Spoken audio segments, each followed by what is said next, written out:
বলছে 1 সপ্তাহের মধ্যে আমাদের টাকা দেবে। সেই টাকা আমাদের দিল না, আজ 3 মাস থেকে আমাদের ঘুরে দিচ্ছে।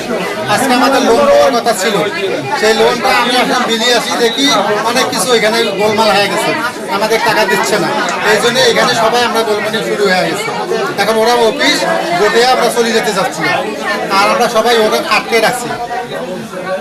এটা কখন থেকে এই ঘটনাটা আপনি একটু বলবেন? এই কখন থেকে? বিকেল 2:30টার থেকে। বিকেল 2:30টার থেকে এই ঘটনাটা আমাদের এখানে শুরু হয়েছে। আর কি টাকা গোটে গোটে নিয়ে পালাতে যাও চেষ্টা করছে, আর লোকজন নিয়ে আমরা অ্যাটাক করে ফেলাইছি, বুঝলেন না?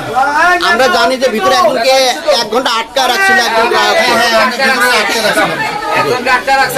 যেখানে 1 লক্ষ 30, 1 লক্ষ 30, 1 লক্ষ 50 টাকা পর্যন্ত এখানে জমা দেওয়া হয়ে গেছে অলরেডি সবারই। কিন্তু তারা বলতেছে যে গ্রাহককে যে কালকে আসেন, পরশু আসেন, তরশু আসেন, এইভাবে অনেক গ্রাহক আপনার দেখাই, অনেক গ্রাহক এখানে টাকা জমা।